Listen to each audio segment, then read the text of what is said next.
Hi everyone, welcome to our YouTube channel black diamond. सबसे पहले तो आप सभी से तहे दिल से माफ़ी चाहेंगे कि आप सीसीएल का एनुअल रिपोर्ट कह रहे थे बनाने के लिए और नहीं बना पाया मैं। बट क्या करे भाई, गरीब आदमी, रोजी रोजगार का सवाल है, थोड़ा सा अस्त व्यस्त ज़िंदगी है, तो थोड़ा सा आप भी समझिए इस बात को। और मैं आज जो वीडियो लेके आया हूँ, ये वीडियो आपको देखना ही पड़ेगा। क्यों देखना पड़ेगा? क्योंकि इस एक सिंगल वीडियो में मैं आपका कोशिश करूंगा कि भारत में कोयला का हिस्ट्री, कोल इंडिया का प्रेजेंट, सीसीएल का पास्ट, सीसीएल का प्रेजेंट, एनुअल रिटर्न, ये जितनी भी चीज़ें हैं सब डिस्कस करूँ ऑफिशियल डाटा के साथ। तो चलिए स्टार्ट करते हैं। उससे पहले अगर अभी तक आपने हमारे चैनल को सब्सक्राइब नहीं किया है तो हमारे चैनल को सब्सक्राइब कर दें। ब्लैक डायमंड चैनल अगर आप देख रहे हैं लगातार तो सब्सक्राइब कर दें, और ये वीडियो अपने दोस्तों के साथ ज़रूर शेयर करें क्योंकि कल सीसीएल का परीक्षा है। आज मैं एनुअल रिटर्न बना रहा हूँ। अगर अभी आप देखेंगे ना तो आपके दिमाग में एकदम ताज़ा ताज़ा रहेगा, गरम गरम रहेगा। तो अपने जितने भी दोस्त हैं उन सबको फॉरवर्ड कीजिए, कोई ग्रुप में भेज सकते हैं, शेयर कर सकते हैं तो उनको शेयर कीजिए ताकि उनका बेहतर हो जाए, है ना। आपका तो बेहतर होगा ही, उनका भी बेहतर हो जाए। ठीक है, चलिए ओके स्टार्ट करते हैं। सबसे पहले तो देखो यार, अगर आपको पता करना है कि भारत का कोयल माइनिंग में क्या इतिहास रहा है तो उसके लिए सबसे पहले आपको मिनिस्ट्री ऑफ कोल के साइट पे जाना पड़ेगा। आपको जाने की ज़रूरत नहीं है, मैं खुद बता देता हूँ आपको यहाँ से सर्च करके, है ना। सबसे पहले देखो यार, ऑथेंटिक डाटा आपको कहाँ से मिलेगा? कोयला मंत्रालय का साइट से, सीसीएल के साइट से, कोल इंडिया के साइट से। ठीक है, तो ये सब ऑथेंटिक डाटा होगा, आपको वही ऑफिशियल डाटा लेके चलना पड़ेगा। ठीक है, तो यही ऑथेंटिक डाटा को निकाल के निचोड़ के मैं ऑलरेडी बनाया हुआ हूँ बहुत सारा पॉइंट। तो चलिए एक एक करके सभी पॉइंट को डिस्कस करते हैं। सबसे पहले देखो, एक कहानी सुनो। अंग्रेजों का टाइम था, ठीक है, अंग्रेजों का टाइम था, और 1774 में एक दो अंग्रेज हुआ करते थे जिनका नाम था John Sumner and Suetonius Grant Heatly. Suetonius Grant Heatly. तो ये दोनों अंग्रेज मिलके ये डिसाइड किए 1774 में, एक बार तो पहले भी 1772 में भी अप्लाई किए थे। ये ईस्ट इंडिया कंपनी के थे। किसके थे? ईस्ट इंडिया कंपनी के थे। ओके, तो ये इन्होंने डिसाइड किया कि चलो यार भारत में कोयला का माइनिंग किया जाए। ठीक है, तो भारत में कोयला का माइनिंग अगर पूछेगा कि कितना साल पुराना है तो 220 साल पुराना माइनिंग का इतिहास रहा है। लगभग 220 साल पुराना माइनिंग का इतिहास रहा है कोयले का। यानी कोयला अगर आप निकाल रहे पढ़ रहे हैं तो आपका 220 साल पहले से भारत में कोयला निकाला जा रहा है, पढ़ा जा रहा है, उसको डेवलप किया जा रहा है। तो 1774 में जॉन समनर और सस्टेनिस ग्रांट हेटली दो अंग्रेज हुआ करते थे। दोनों अंग्रेज जो ईस्ट इंडिया कंपनी से थे, उन्होंने रानीगंज कोलफील्ड में, कहाँ पे? रानीगंज कोलफील्ड में। रानीगंज, अरे यार स्पेलिंग मिस्टेक हो रहा है, कोई बात नहीं, आप जज्बातों को समझिए, शब्दों को थोड़ा इग्नोर कीजिए। रानीगंज कोलफील्ड में, कहाँ पे? रानीगंज कोलफील्ड में भी अगर पूछेगा भाई रानीगंज कोलफील्ड में कहाँ पे, तो याद रखिएगा रानीगंज कोलफील्ड में एक माइंस है जिसका नाम है सलानपुर माइंस। सलानपुर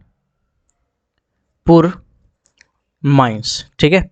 ये सलानपुर कोलियरी में, इसी सलानपुर कोलियरी में पहला बार माइनिंग स्टार्ट किया गया था। भारत में पहली बार माइनिंग कहाँ किया गया?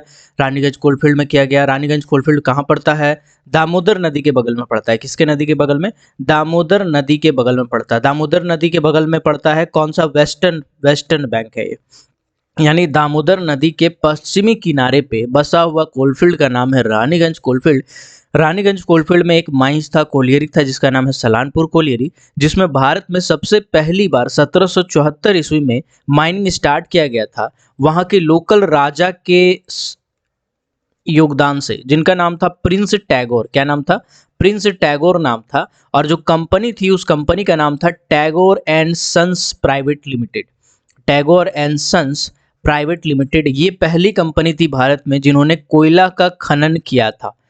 पहला कोलियरी जिन्होंने भारत में कोयला का खनन किया था। कौन सा मेथड से? बीएनपी यानी बोर्ड एंड पिलर मेथड से भारत में कोयला का खनन किया गया था। ठीक है, चलिए यहाँ तक क्लियर हो गया। ओके, आते हैं आगे।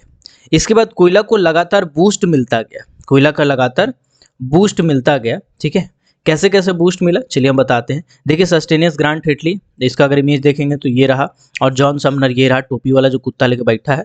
ठीक है, थोड़ा आगे बढ़ते हैं। ठीक है, आगे बढ़ते हैं। ये रानीगंज कोलफील्ड का पुराना मैप है। फिर रानीगंज कोलफील्ड में जैसे माइनिंग किया गया, उसके बाद माइनिंग में बहुत बड़ा बड़ा योगदान आया, क्रांति आया। कैसे आया? 1874 में विलियम जोन्स नाम की एक कंपनी खोला गया था जो बर्धमान में पड़ा। 1821 में अलेक्जेंडर एंड कंपनी खोली गई। 1853 में जैसे ही लोकोमोटिव का आविष्कार हुआ, लोकोमोटिव मतलब कुछ ऐसी गाड़ियां थी जो गाड़ियां आपका वेपर से चलती थी, कुछ इस प्रकार की दिखती थी, है ना, ये गाड़ियां वो वेपर से चलती थी, तो उसमें काफ़ी ज़्यादा कोयले का प्रोडक्शन में इजाफा हुआ। फिर वर्ल्ड वार वन हुआ, वर्ल्ड वार वन में फिर बूस्ट मिला, है ना। वर्ल्ड वार वन 1914 से 1918 के बीच हुआ था, ठीक है। इसमें बूस्ट मिला, बहुत सारे लोग इसमें मारे गए थे। इसके बाद वर्ल्ड वार टू था, वर्ल्ड वार टू में भी फिर काफ़ी बूस्ट मिला, ठीक है।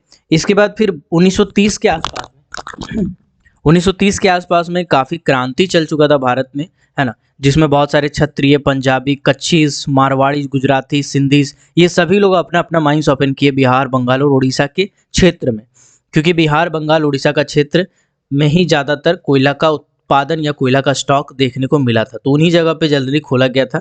तो अभी दो चार फटाफट सवाल आपसे करते हैं, आपको फटाफट बताना है। सबसे पहले भारत में कोयला का खनन कब स्टार्ट किया गया था? तो 1774 में किया गया था। किसके द्वारा किया गया था? तो जॉन समनर और सस्टेनियस ग्रांट हिटली के द्वारा किया गया था। कहाँ पे किया गया था? तो रानीगंज कोलफील्ड में किया गया था। रानीगंज कोलफील्ड में किया गया था। रानीगंज कोलफील्ड कहाँ पड़ता है? तो दामोदर नदी के बगल में पड़ता है, ठीक है। कौन सा किनारा में पड़ता है? तो वेस्टर्न किनारा में पड़ता है, याद रहेगा, ठीक है। रानीगंज कोलफील्ड का कौन सा कोलियरी में किया गया था? तो सलानपुर कोलियरी में किया गया था, सलानपुर कोलियरी में किया गया था, ठीक है। चलिए, सलानपुर कोलियरी में किया गया था। कंपनी का नाम क्या था? Tagore and sons private limited नाम था। कंपनी के राजा मतलब कौन खोला गया था? तो प्रिंस टैगोर नाम के एक राजा थे जिन्होंने जिनके सानिध्य में ये खोला गया था, ठीक है। इसके बाद भारत को अगर पूछा जाएगा भारत में सबसे पुराना कोलफील्ड कौन सा है, तो रानीगंज कोलफील्ड सबसे पुराना कोलफील्ड है। अगर पूछा जाएगा सबसे बड़ा कोलफील्ड कौन सा है, तो झरिया कोलफील्ड सबसे पुराना कोलफील्ड है। झरिया कोलफील्ड में टोटल 18 सीम है, 18 सीम में ये काम चल रहा है। रिवीजन के तौर पे इसको लीजिए, इस वीडियो को कोशिश करूंगा जल्दी जल्दी कवर करने का, ठीक है। झरिया कोलफील्ड सबसे बड़ा कोलफील्ड है जिसमें टोटल 18 कोल सीम है, यानी कि एक के नीचे एक के नीचे एक सेकंड एक के नीचे एक के नीचे एक के नीचे ऐसे कर करके टोटल 18 सिम, 18 कोल का सिम चलता है झरिया कोलफील्ड में, ठीक है। रानीगंज कोलफील्ड क्या है? रानीगंज कोलफील्ड सबसे पुराना क्षेत्र है, सबसे ओल्डेस्ट। अगर पूछेगा कभी भी ओल्डेस्ट कोलफील्ड इन इंडिया तो आपको कहना है रानीगंज कोलफील्ड। अगर पूछेगा सबसे बड़ा कोलफील्ड इन इंडिया तो आपको कहना है झरिया कोलफील्ड। याद रहेगा, याद रहेगा। चलिए आगे बढ़ते हैं। भारत में सबसे ज़्यादा कोयला का माइनिंग उस टाइम जब स्टार्ट किया गया था तो सबसे ज़्यादा कहाँ किया जाता था? तो सबसे ज़्यादा किया जाता था वेस्ट बंगाल में, क्योंकि वेस्ट बंगाल राजधानी हुआ करती थी, कलकत्ता राजधानी था, तो पोर्ट था कोलकाता में। कोलकाता से कोल को लाने ले जाने के लिए उसको बहुत आसानी पड़ता था, स्टीमर से ले जाता था। रेलवे लाइन काफ़ी ज़्यादा डेवलप था उस टाइम। इसके बाद वेस्ट बंगाल के बाद सेकंड नंबर पे आता था बिहार। जो अभी झारखंड है वो एक्चुअली बिहार का एक हिस्सा हुआ करता था 2000 से पहले, 1 नवंबर 2000 से पहले, वो भी बताऊंगा मैं। और थर्ड नंबर पे जो था उड़ीसा था। तो ये बहुत ज़्यादा कोयला का प्रोडक्शन किया करता था, आज भी बहुत ज़्यादा में से एक ही है ये, है ना। तो वेस्ट बंगाल, बिहार, उड़ीसा, उस ये 3 क्षेत्र हैं जब बहुत ज़्यादा कोयला का प्रोडक्शन किया करता था, ठीक है। चलिए आगे बढ़ते हैं फटाफट। चलिए देखो, ऐसा है कि जब 1774 में माइनिंग किया गया था तो उस टाइम बहुत ही कम प्रोडक्शन हो रहा था, ये भी सी बात है, एक माइन से तो बहुत कम हुआ। लेकिन 1853 में जब लोकोमोटिव का आविष्कार हुआ, ठीक है, और जब लोकोमोटिव का आविष्कार हुआ तो उस टाइम 1 मिलियन टन का प्रोडक्शन स्टार्ट हो गया था। 1900 के आसपास की बात करेंगे तो 6.12 भारत की मैं कोल प्रोडक्शन की बात कर रहा हूँ कि देखिए कैसे कैसे डिमांड बढ़ता है। 1853 में लोकोमोटिव बना, 1 मिलियन टन प्रोडक्शन हो गया। 1900 में 6.12 मिलियन टन प्रोडक्शन हुआ। जब वर्ल्ड वार वन हुआ, सर वर्ल्ड वार वन हुआ 1914 से 1918 के बीच में, तो टोटल 29 मिलियन टन प्रोडक्शन हो गया। अचानक से बूस्ट मिला। क्यों मिला भाई? जब इतना आदमी एक जगह लड़ाइया करेगा तो खाना खाएगा। अब खाना पहुंचाने के लिए कुछ तो चाहिए, तो भैया जो गाड़ी है गाड़ी में जाएगा खाना, चाहे ट्रेन गाड़ी में जाए चाहे लोकोमोटिव में जाए। ट्रेन गाड़ी किससे चलता है? कोयला से। लोकोमोटिव किससे चलता है? कोयला से। तो भैया वर्ल्ड वार वन जब हुआ तो उस टाइम 19 मिलियन टन प्रोडक्शन अचानक से बढ़ गया था भारत का, क्योंकि भारत से कोयला सप्लाई किया जा रहा था उस साइड में।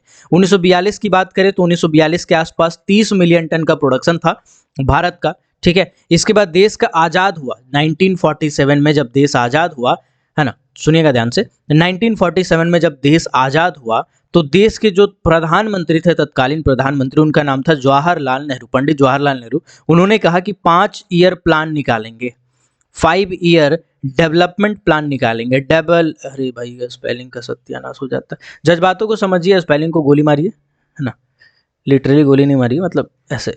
5 ईयर डेवलपमेंट प्लान।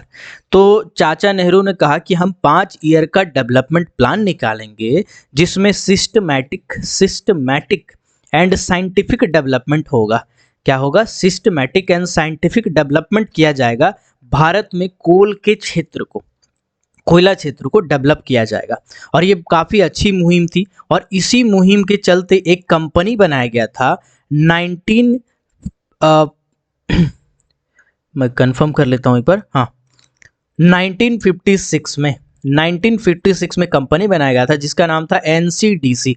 और ये कोयला का क्षेत्र में अलग क्रांति है और इसके बारे में आप सुनेंगे तो मज़ा ही आ जाएगा।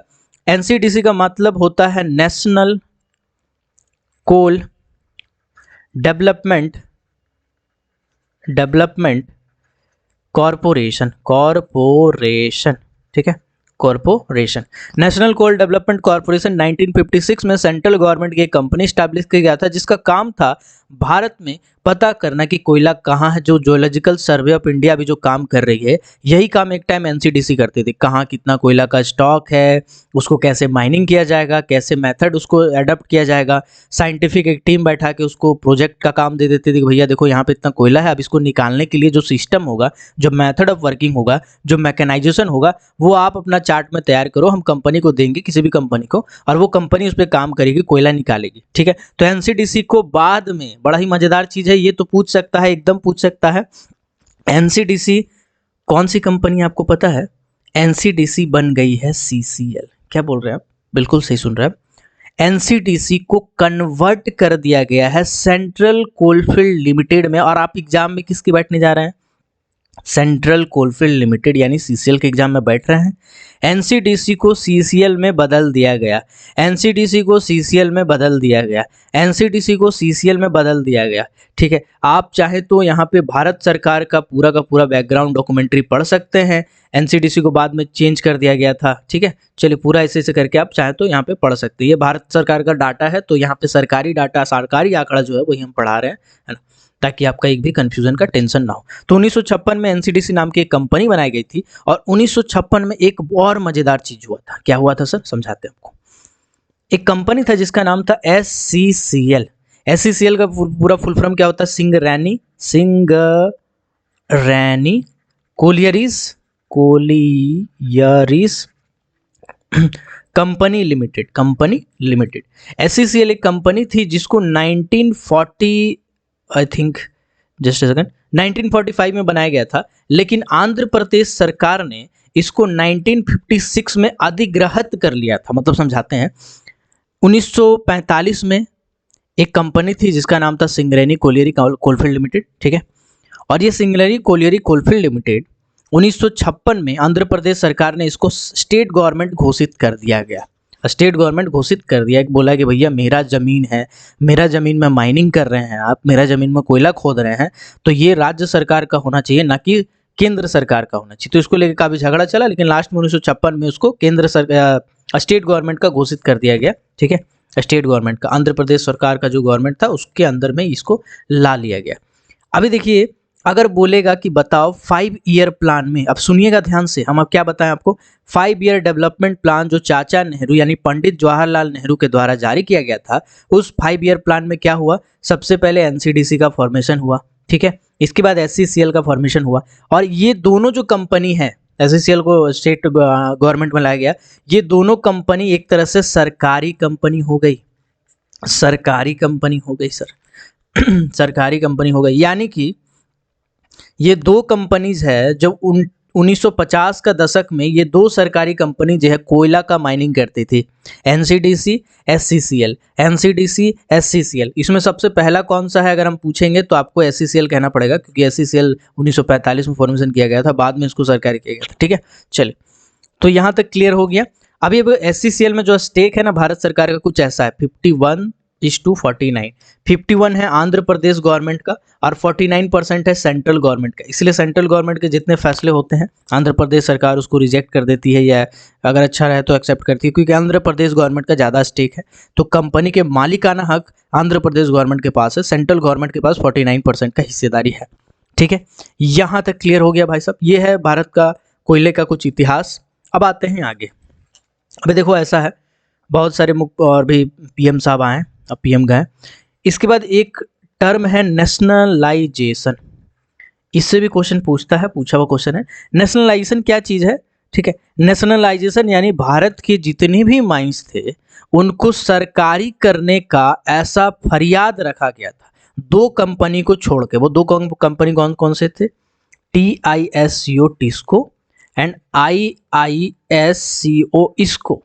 टिस्को इसको, टिस्को इसको, टिस्को इसको को छोड़कर, टिस्को इसको को छोड़कर भारत की सभी खदानों को नेशनलाइज करने का फैसला लिया गया। उस टाइम की जो तत्कालीन प्रधानमंत्री थी जिनका नाम था श्रीमती इंदिरा गांधी। तो यहाँ पे अब दो सवाल आपसे पूछा जा सकता है। 5 year development plan coal field में 5 ईयर डेवलपमेंट प्लान किन्होंने लाया? तो आपको याद रहना चाहिए चाचा नेहरू ने 5 year development plan for coal किसने लाया? तो इसको लाया था पंडित जवाहरलाल नेहरू ने। ठीक है, 5 ईयर डेवलपमेंट प्लान इन्होंने लाया, इसी के अंदर में दो सरकारी कंपनी बनी, इसी के अंदर NCDC बनी, इसी के अंदर SCCL बनी। ठीक है, और इसके बाद नेशनलाइजेशन किन्होंने किया था? नेशनलाइजेशन किया था श्रीमती इंदिरा गांधी ने। कौन कौन से दो कंपनी को छोड़कर? टिस्को और इसको, Tata iron and steel company limited, इसको छोड़ के, है ना।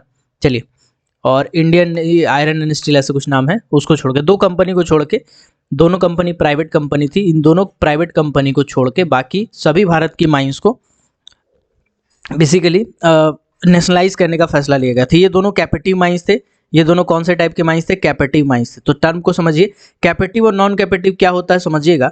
कैपेटिव क्या होता है? कैपेटिव का मतलब है कि मान लीजिए कंपनी माइनिंग की, मान लीजिए टिस्को जो है वो माइनिंग की, ठीक है, माइनिंग करने के बाद कोयला निकला, उस कोयला को वो सिर्फ अपने ही पावर प्लांट में, अपने ही स्टील प्लांट में, अपने ही अलग अलग इंडस्ट्री में इस्तेमाल करती है और किसी को एक कोयला नहीं बेचती है, पूरा का पूरा कोयला अपने इस्तेमाल करती है, अपने खत्म करती है। तो उसे ऐसे माइंस को कहते हैं कैपेटिव माइंस। कैपेटिव माइंस के दायरे में रखा जाता है बहुत सारे कंपनी को कि भैया आप कोयला का प्रोडक्शन कीजिए, लेकिन आप बेच नहीं सकते हैं मार्केट में, आपको निकालना है, अपना ही प्लांट में इस्तेमाल करना है और अपना ही जगह पे इस्तेमाल करना। तो ऐसे माइंस को कैपेटिव कहते हैं। नॉन कैपेटिव क्या होता है? नॉन कैपेटिव का मतलब आप निकालिए कोयला, आप इस्तेमाल करना चाहते हैं तो इस्तेमाल कीजिए, जो बचा कोयला आप जहाँ चाहें बेच सकते हैं, इंटरनेशनल मार्केट में बेच सकते हैं, एक्सपोर्ट कर सकते हैं, आप चाहें तो ठेला लगा के बेच सकते हैं, लेकिन ऐसे माइंस को नॉन कैपेटिव माइंस कहते हैं। ठीक है, चलो यहाँ तक क्लियर हो गया। ओके, अब आते हैं आगे। अगर आपसे पूछा जाएगा नेशनलाइजेशन, नेशनलाइजेशन किन्होंने किया, तो आप बता देंगे श्रीमती इंदिरा गांधी ने किया। अगर आपसे पूछा जाएगा कब किया गया तब, तो देखो ये इसको दो फेज में किया गया था। कितना फेज में? दो फेज में किया गया था। दो फेज में नियम निकाला गया था और दो फेज के अंदर इसको नेशनलाइज किया गया था। ठीक है, कौन सा क्या क्या फेज था उसको समझते हैं। सबसे पहला फेज था emergency provision act, emergency provision act 1971। इसको कब लाया गया था? 1971-72 का जो फाइनेंशियल ईयर था, उस फाइनेंशियल ईयर में पार्लियामेंट से यानी लोकसभा प्लस राज्यसभा से एक बिल पारित किया गया था, एक एक्ट पारित किया गया था जिनका नाम था इमरजेंसी प्रोविजन एक्ट 1971, जिसके अंदर जितने भी भारत के कोकिंग कोल्स थे, कोकिंग कोल्स, स्पेलिंग को इग्नोर कीजिए, उनको नेशनलाइज किया जाएगा, नेशनलाइज किया जाएगा, ऐसा फैसला लिया गया था। नेशनलाइज का मतलब होता है राष्ट्रीयकरण, राष्ट्रीयकरण। ठीक है, मतलब सरकारी कर दिया जाएगा, ये फैसला लिया गया था ये श्रीमती इंदिरा गांधी जी के द्वारा। कितना तारीख को? तारीख भी बता दे रहे हैं सर, तारीख है 1/5/1972, 1/5/1972। और इसी के साथ एक नई कंपनी का स्थापना किया गया था जिसका नाम था BCCL, भागो कुकुर काट लेगा, यानी भारत कोकिंग कोल लिमिटेड। ठीक है, माइंड नहीं कीजिएगा, Bharat coking coal limited, Bharat coking coal limited नाम की एक कंपनी बनाई गई थी, जो कि 1972 में बनाया गया था। 1/5/1972 को बनाया गया था BCCL Bharat coking coal limited. और ये कोकिंग कोल के लिए प्रसिद्ध है। कोकिंग कोल क्या होती है? कोकिंग कोल एक ऐसा कोयला होता है जिसको स्टील इंडस्ट्री में इस्तेमाल किया जाता है, और भारत में स्टील इंडस्ट्री बहुत ज़्यादा है, बहुत ज़्यादा है। और इतना ज़्यादा है कि कोकिंग कोल का डिमांड बहुत ज़्यादा है, जिसके कारण भारत को 18% कोकिंग कोल इंपोर्ट करना पड़ता है सर। इंपोर्ट का मतलब क्या हुआ? इंपोर्ट का मतलब कि मंगाना पड़ता है दूसरे देशों से। सोचिए, कोकिंग कोल का इतना कमी है। कोकिंग कोल सिर्फ बीसीसीएल के पास है और कुछ मात्रा में सीसीएल के पास है। बाकी अगर छुटपुट है तो हल्का फुल्का किसी किसी के पास है, लेकिन मेजरली बीसीसीएल के पास है। और सीसीएल में एक एरिया है जहाँ पे कोकिंग कोल मिलता है, ये क्वेश्चन पूछा हुआ है, ढोरी एरिया। ढोरी एरिया में सीसीएल का कोकिंग कोल मिलता। मोस्ट इंपॉर्टेंट, ढोरी एरिया में सीसीएल में ढोरी एरिया में कोकिंग कोल मिलता है। सीसीएल का ढोरी एरिया में कोकिंग कोल मिलता है, याद रहे।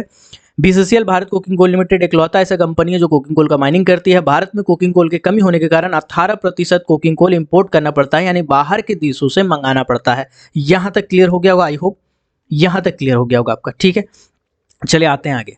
तो पहला फेज कब लाया गया था? पहला फेज 1/5/1972 को 1971-72 का फाइनेंशियल ईयर में इमरजेंसी प्रोविजन एक्ट 1971 के तहत भारत के सभी कोकिंग कोल्स का राष्ट्रीयकरण किया गया था, जिसमें एक नई कंपनी का इजाद हुआ जिसका नाम है भारत कोकिंग कोल लिमिटेड। इसके बाद जो सेकेंड फेज लाया गया था, जिसका नाम था emergency provision act, emergency provision act 1972, ठीक है, 1972। और इसके बाद एक और लाया गया था, इसी में लाया गया था, इसी के तहत नॉन कुकिंग के लिए, है ना, एक और लाया गया था जिसको कहा गया था नेशनलाइजेशन एक्ट 1973 को ये लाया गया था। कितना तारीख को लाया गया था? तो 1/5/1973 को लाया गया था ये एक्ट। और इसी के तहत जितने भी बाकी नॉन कोकिंग कोल वाले माइंस थे, इन सभी माइंस का वर्गीकरण, इन सभी माइंस को बेसिकली नेशनलाइज कर दिया गया था, 1973 में। अब आपसे अगर पूछेगा कि बताओ सीआईएल का फॉर्मेशन कब हुआ था सर, सीआईएल का फॉर्मेशन कब हुआ था, तो आप फटाक से कहेंगे 1975 को हुआ था। ठीक है, कितना तारीख को 1975 को हुआ था, एक बार मैं कंफर्म कर लेता हूँ। सीआईएल का फॉर्मेशन कब हुआ था? तो 1975 को सीआईएल का फॉर्मेशन हुआ था। ठीक है, चलिए, ये जो मैंने बताया यहाँ पे लिखा हुआ है सारा का सारा, आप चाहें तो सरकारी डाटा है, पढ़ सकते हैं जाके, है ना। पूरा का पूरा देखिए, पूरा मैंने बताया है A to Z। ठीक है, तो इसको आप चाहें तो जाके देख सकते हैं। यहाँ पे कोल इंडिया का भी साइट मैं खोल के रखा हूँ, ताकि आपको डाटा का अगर कहीं गड़बड़ी लगे तो आप यहाँ से जाके कंफर्म कर सकते हैं। ठीक है, चलिए, ओके।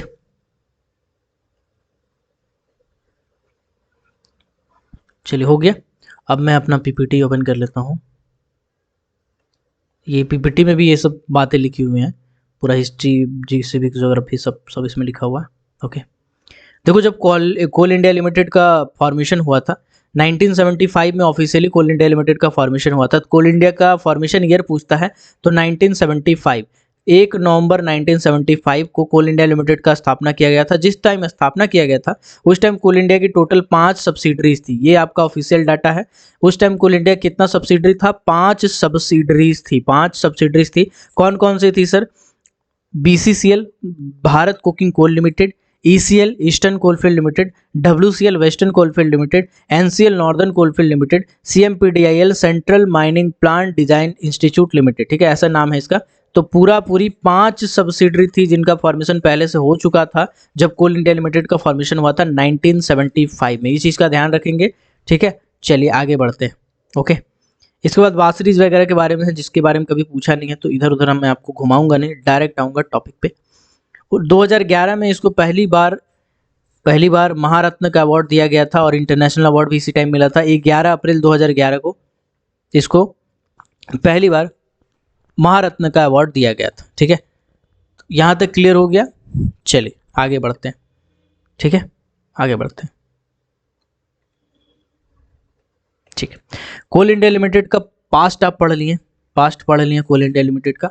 अब आते हैं प्रेजेंट पे। तो हमने कहा था कोल इंडिया का पहले हिस्ट्री पढ़ाएंगे, हिस्ट्री का कोल का माइनिंग का हिस्ट्री पढ़ाएंगे, तो वो आपको पढ़ा दिए। अब आते हैं हम लोग थोड़ा सा प्रेजेंट पे आते हैं। तो प्रेजेंट पे आते हैं तो समझते हैं प्रेजेंट में क्या स्थिति है। कोल इंडिया लिमिटेड एक कोयला का माइनिंग करने वाली प्लस उसका प्लानिंग करने वाली कंपनी है, जिसका हेडक्वार्टर कोलकाता में है। कोलकाता वेस्ट बंगाल में है। वेस्ट बंगाल एक स्टेट है जिसके अंदर कोलकाता आपको पता ही होगा, है ना, उस जगह पे है। कोल इंडिया लिमिटेड को एक महारत्न कंपनी कहा गया है। महारत्न, मिनीरत्न, नवरत्न वाला पूरा जो डिटेल है वो मैंने अपने वीडियो में बताया था। 1 मिनट में दिखा देता हूँ आपको।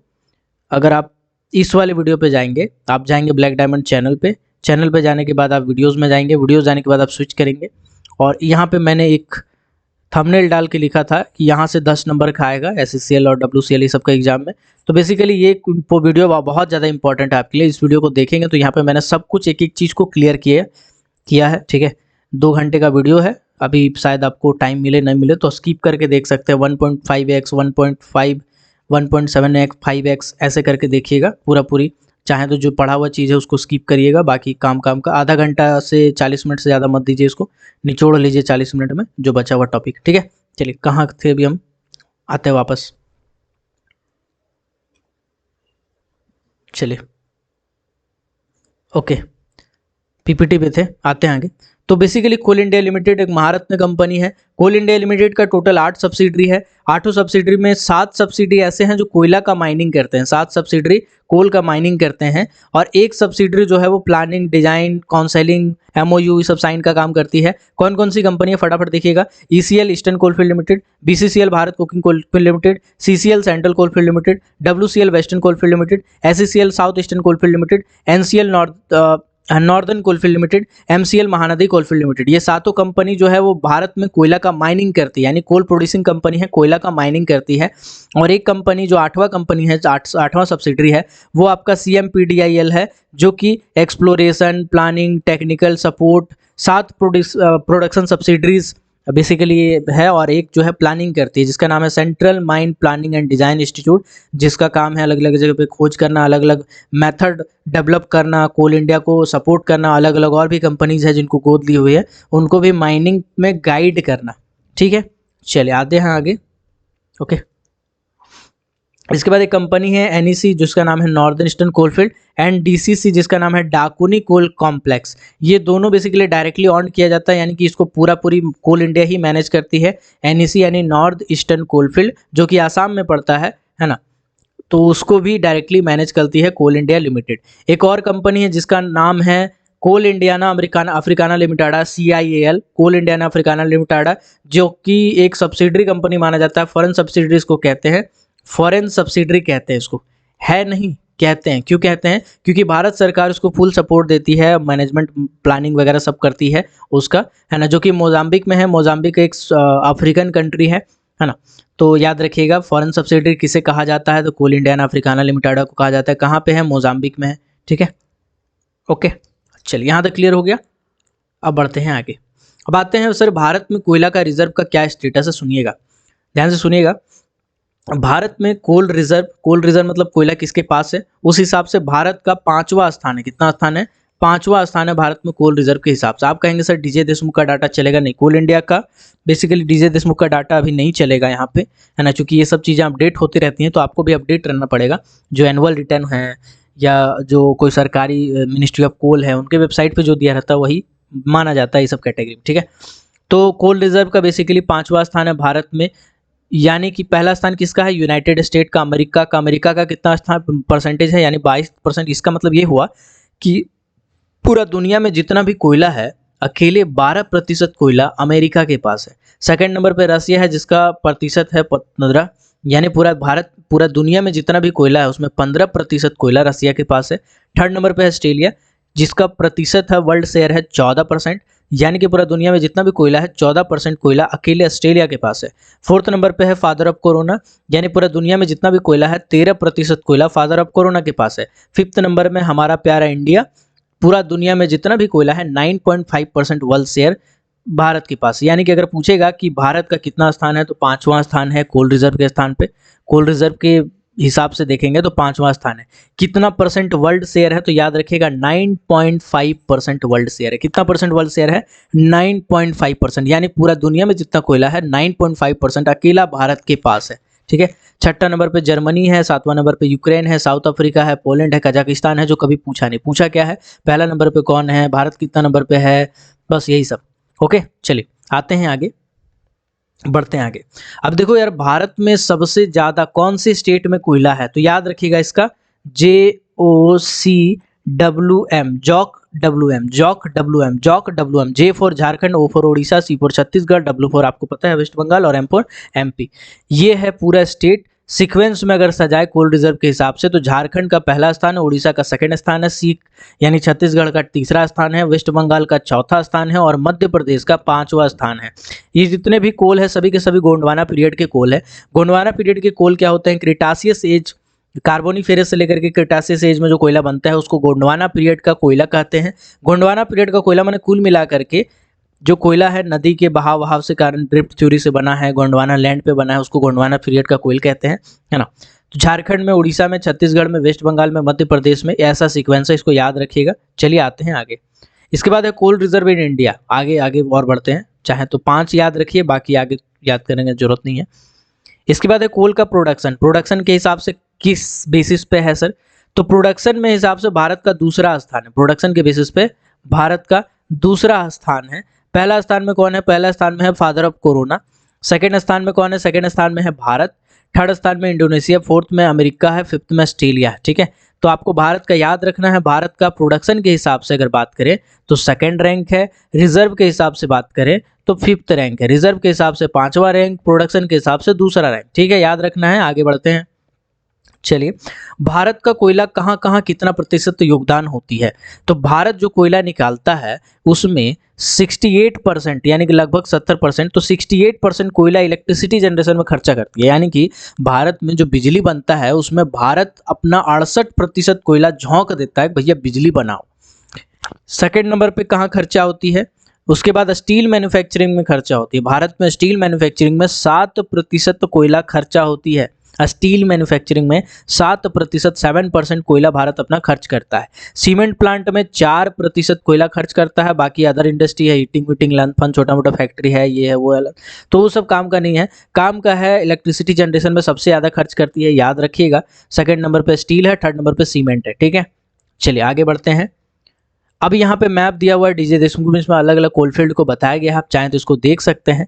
ठीक है, इसमें मैं एक बार नाम आपको पढ़ दे रहा हूँ, बहुत सारा कोलफील्ड है, जैसे Raniganj coalfield, Jharia coalfield, Giridih coalfield, Bokaro coalfield, Karanpura, Singrauli, Birsarampur, Umaria, Sohagpur, Chirimiri, Korba, Hingirampur, Talcher, Pench Kanhan, Kamptee, Wardha valley, Tandur, Pranhita, Godavari valley, Khasi hills, upper Assam, Darjeeling. तो ये सभी के सभी कोलफील्ड बेसिकली कोलफील्ड है ना। ये कोलफील्ड है यानी बिटुमिनस या का कोलफील्ड है जनरली। और लिग्नाइट कोलफील्ड में कौन कौन से आते हैं? कश्मीर। तो लोग कहते हैं कश्मीर में एंथ्रासाइट कोयला पाया जाता है, जी बिल्कुल सही है, लेकिन कश्मीर में लिग्नाइट कोयला भी पाया जाता है, ये चीज़ आपको ध्यान रखना है। ठीक है, बारामूला जो कश्मीर का एरिया पड़ता है वहाँ पर भी लिग्नाइट फील्ड पाया जाता है। पाल्मा उसी के आसपास पड़ता है, वहाँ पर भी कश्मीर के आसपास का भी रीजन में लिग्नाइट भी पाया जाता है, ये चीज़ आपको ध्यान रखना है। बारामूला, कश्मीर, पालना, ये सभी के सभी फेमस है लिग्नाइट फील्ड के कारण।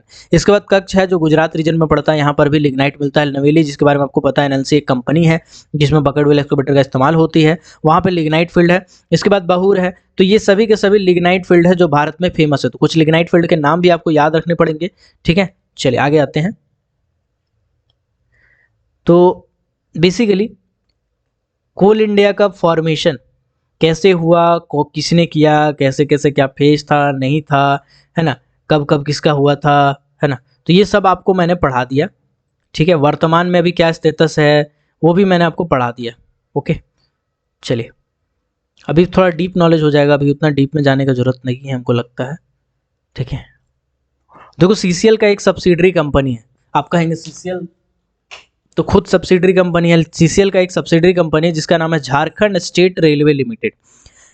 झारखंड स्टेट रेलवे लिमिटेड ये एक सब्सिडरी कंपनी है। बेसिकली कुछ माइंस ऐसे हैं जो Jharkhand state central railway limited के अंदर में आती है ना, तो इसीलिए इसका सब्सिडरी कंपनी है सीसीएल। तो याद रखिएगा सीसीएल का सब्सिडरी कंपनी कौन है?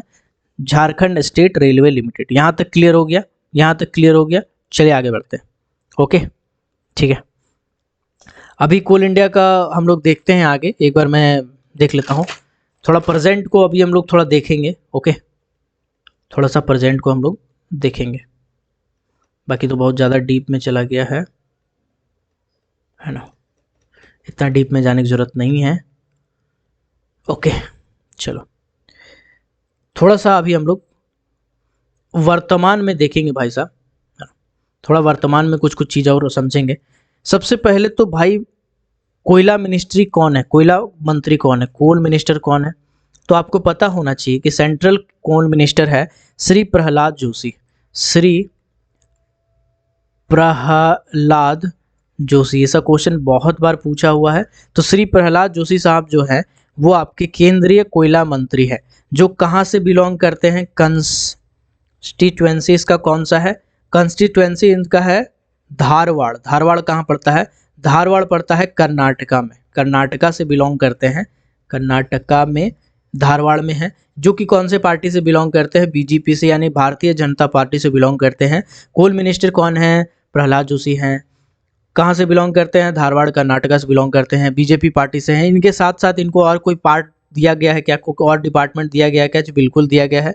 इनका एक और डिपार्टमेंट है जिसका नाम है पार्लियामेंट्री अफेयर, पार्लियामेंट्री अफेयर्स। ठीक है, ये डिपार्टमेंट भी इनको दिया गया है। इनके द्वारा एक बुक लिखा गया था जो काफ़ी फेमस हुआ था, उस बुक का नाम है बेसिकली करंट अफेयर में ऐसा क्वेश्चन पूछ सकता है जो कोल इंडिया से कहीं ना कहीं डायरेक्टली या इनडायरेक्टली संबंधित है। तो आप कहेंगे कि डायरेक्टली नहीं है, डायरेक्टली नहीं है, इनडायरेक्टली है ना। इनका बुक का नाम था संधियाना, संधियाना संकल्प, संधियाना संकल्प एक बुक था जिनको इनके द्वारा लिखा गया था, जो कि कन्नड़ भाषा में लिखी गई थी। कौन सी भाषा में लिखी गई थी, कन्नड़ भाषा में लिखे गए थे श्री प्रहलाद जोशी जी के द्वारा। ओके ठीक है, चलिए यहाँ तक क्लियर हो गया। आते हैं आगे। अब देखो, मिनिस्ट्री ऑफ कोल में एक और मंत्री है जिनका योगदान है, उस मंत्री का नाम है श्री राव साहब, श्री राव साहब पाटिल दानवे। ठीक है, शायद दबे पड़ता होगा। ये बीजेपी से बिलोंग करते हैं, ये आपका जलना महाराष्ट्र से बिलोंग करते हैं, जलना महाराष्ट्र से ये बिलोंग करते हैं, राव साहब पाटिल दानवे, जो कि बीजेपी से बिलोंग करते हैं। ये स्टेट मिनिस्ट्री ऑफ कोल है, स्टेट मिनिस्टर ऑफ कोल हैं, कहाँ के, महाराष्ट्र के। ठीक है, महाराष्ट्र के कोल हैं, है ना। और माइंस एंड रेलवे वाले भी महाराष्ट्र वाले ही संभालते हैं। ठीक है, तो कुल मिला करके अभी झारखंड पे आते हैं, क्योंकि झारखंड देखो यार, अभी झारखंड का आपको कुछ ना कुछ चीज़ जानना पड़ेगा, तो हम कोशिश करेंगे बहुत ही कम समय में आपका झारखंड को कंप्लीट करने का। जस्ट अ सेकंड, पहले देख लेते हैं टाइम कितना हो रहा है, 37 मिनट है ना, 1 घंटा का टारगेट है, देखते हैं पूरा हो पाता है कि नहीं। झारखंड के बारे में आपको बेसिक कुछ चीज़ें जाननी पड़ेंगी अगर आप कोल इंडिया CCL का वैकेंसी भर रहे हैं। ठीक है, तो आपको झारखंड का कुछ बेसिक सी चीज़ें आपको जाननी पड़ेंगी। ओके, चलिए हम लोग फटाफट झारखंड पे आते हैं और इसका कुछ बेसिक चीज़ों को हम लोग देखने का कोशिश करते हैं। ठीक है, इसको मैं जूम कर लेता हूँ ताकि आपको समझने में, समझाने में दिक्कत ना हो। बेसिकली झारखंड एक प्राकृतिक क्षेत्र माना जाता है, यानी कि प्राकृतिक संसाधनों से परिपूर्ण है। झारखंड को झार कहते हैं, झारखंड, झारखंड का मतलब होता है लैंड ऑफ फॉरेस्ट, यानी कि जंगल का क्षेत्र, लैंड ऑफ फॉरेस्ट। झार का मतलब JHAR, झार का मतलब होता है जंगल, और खंड का मतलब होता है भूमि, यानी लैंड ऑफ फॉरेस्ट को कहा जाता है झारखंड। झारखंड बेसिकली बिहार से सेपरेट होकर बना था। ठीक है, बिहार से सेपरेट कब हुआ था, 1 नवंबर 2000 ईस्वी को। ठीक है, 1 नवंबर 2000 ईस्वी को झारखंड बिहार से सेपरेट होकर बना था। पहले ये बिहार का ही अभिन्न अंग हुआ करता था। ठीक है, इसके बाद ये कुछ पड़ोसी राज्य से घिरी हुई है। कौन कौन सा राज्य से, वेस्ट बंगाल से, छत्तीसगढ़ से, उत्तर प्रदेश से, बिहार से, उड़ीसा से। ठीक है, टोटल 5 स्टेट है जो इसको घेरती है। कौन कौन सा, वेस्ट बंगाल, छत्तीसगढ़, उत्तर प्रदेश, बिहार और उड़ीसा। ओके, इसका स्क्वायर किलोमीटर में बात करेंगे तो 79.716 किलोमीटर स्क्वायर में फैला हुआ है। 15 लार्जेस्ट स्टेट बाई एरिया है और 14 बाई पॉपुलेशन है, यानी कि अगर एरिया के हिसाब से बात करें तो एरिया के हिसाब से झारखंड का 15वां स्थान है, और पॉपुलेशन के हिसाब से बात करें तो पॉपुलेशन के हिसाब से भारत में इसका 14वां स्थान है। ठीक है, यहाँ तक ज़्यादातर आदमी हिंदी बोलते हैं। ठीक है ना। इसको एक और इसमें इंपॉर्टेंट है, इसकी राजधानी कौन सी है, इसकी राजधानी है रांची। रांची इसकी राजधानी है, रांची इसकी राजधानी, जहां आपका सेंटर पड़ा होगा अगर बाहर के हैं तो। और दुमका इसका सब कैपिटल माना जाता है, यानी कि सब कैपिटल है यानी कि सह राजधानी है। सह राजधानी दुमका है, मेन राजधानी इसका रांची है। ठीक है, चलिए यहाँ पे कुछ चीज़ें बहुत फेमस है, जैसे बद्रीनाथ, बैद्यनाथ धाम है, पारसनाथ है, देवरी है, रजरप्पा, ये सब कुछ फेमस क्षेत्र है। अब आपके काम का चीज़ मैं पढ़ाने वाला हूँ। झारखंड में भारत का 40% मिनरल है सर। झारखंड में भारत का 40% मिनरल है, लेकिन यहाँ पे जो अगला लाइन लिखा हुआ आपको बहुत ही ज़्यादा डिप्रेस कर देगा। 39.1% of its population is below it's poverty line. समझ रहे क्या बोल रहे हैं हम कह रहे हैं कि भारत का 40% मिनरल किसके पास है? अकेला झारखंड के पास है। लेकिन झारखंड के 39.1 यानी इसको 40 कह सकते हैं, 40% लोग ऐसे हैं जो गरीबी रेखा के नीचे हैं, यानी कि दिन भर में 3 टाइम खाना नसीब नहीं होता है, 2 टाइम खाना नसीब नहीं होता है। ऐसा है झारखंड का गरीबी रेखा से नीचे 40% लोग हैं, जबकि 40% मिनरल अकेले झारखंड के पास है, जिसमें कोल से लेकर के लाइमस्टोन, बेंटोनाइट सब आता है। ओके, चलिए मिनरलॉजी सेक्टर में ये रहा 40%, ये वाला बहुत इंपॉर्टेंट पॉइंट है, याद रखिएगा। ठीक है, चलिए अभी हिस्ट्री कुछ नहीं जानना आपको, सीधा काम की बात पे आते हैं। जो हिस्ट्री था वो हम आपको बता दिए हैं। ओके, चलिए यहाँ पे 2-4 क्रांति थी जो बहुत ज़्यादा फेमस हुआ था। संताल परगना वाला जो क्रांति था, ठीक है, यहाँ पे भगवान बिरसा मुंडा नाम के क्रांतिकारी हुआ करते हैं, जो ईस्ट इंडिया कंपनी से बगावत किए थे, है ना। 1957 का विद्रोह काफ़ी फेमस था इनके लिए। इनको भगवान का टाइटल दिया गया है, अपवाद इसलिए दिया गया क्योंकि इनका कहानी भी अल्टर है, अभी तो बता नहीं पाएंगे, 10 मिनट में मैं कवर नहीं कर पाऊंगा भगवान बिरसा मुंडा के बारे में। उनका ज़िंदगी को और समझाना पड़े तो कम से कम 1-2 घंटा मुझे समय लगेगा, तब मैं उसको शॉर्ट में बता पाऊंगा, तो इसीलिए ज़्यादा डिटेल में मैं नहीं बता पाऊंगा इसके बारे में, है ना। बस क्रांति हुआ था 1957 में, जिसमें भगवान बिरसा मुंडा ने सहयोग दिया था। ठीक है, और अंग्रेज़ों का काफ़ी डट के सामना किया था, विरोध किया था। काफ़ी लंबा चौड़ा वो क्रांति चला था। भगवान बिरसा मुंडा का 21 साल की उम्र में वे बेसिकली वो शहीद हो गए थे। ठीक है, तो ये कुछ बेसिक सी इनके बारे में चीज़ें हैं, और अभी डायरेक्टली आता हूँ और कुछ बातों पे। ठीक है, यहाँ पे जो फेमस रिवर्स है वो कौन कौन सी है? गंगा रिवर है। गंगा रिवर बेसिकली ये साहिबगंज और पाकुड़ डिस्ट्रिक्ट से पार होता है। फिर सोन नदी है, स्वर्ण रेखा, काकरी, दामोदर। झारखंड की लाइफलाइन कहा जाता है। झारखंड का लाइफलाइन दामोदर नदी को कहा जाता है, क्योंकि दामोदर नदी में बहुत सारे पुल बने हुए हैं, और दामोदर नदी में जो पुल बने हुए हैं हाइड्रो इलेक्ट्रिसिटी से संचालित किया जाता है, और उसी इलेक्ट्रिसिटी को आसपास के एरिया में प्रचारित किया जाता है। दामोदर वैली नाम से कॉर्पोरेशन, डीवीसी यानी दामोदर वैली कॉर्पोरेशन लिमिटेड, ये बेसिकली दामोदर नदी के ही ऊपर बसा हुआ है। ठीक है, दामोदर का एक सहायक नदी है जिसका नाम है बराकर नदी, वो भी इसी के अंदर में आती है। ठीक है, चलिए नदियों के बारे में आप सुन लिए, चलिए आगे बढ़ते हैं। आगे फ्लोरा एंड फौना के बारे में बोला गया है कि यहाँ पे पलास का जो फूल है, पलास का फूल को राष्ट्रीय पुष्प माना जाता है। ठीक है, और फ्लोरा एंड फाउना काफ़ी सही है। फ्लोरा का मतलब होता है फूल, वनस्पति, पेड़ पौधा, पत्ती, और फाउना का मतलब होता है एनिमल, कौन कौन से टाइप के एनिमल मिलते हैं। बेसिकली इसमें पलामू टाइगर रिजर्व बहुत फेमस है। पलामू टाइगर रिजर्व कहाँ से बिलोंग करता है? तो झारखंड से बिलोंग करता है, याद रखिएगा आप, है ना। यहाँ पे एक क्षेत्र है जिसको संचालित किया गया है, और उसमें टाइगर घूमते हैं। ठीक है, ओके, चलिए आगे बढ़ते हैं।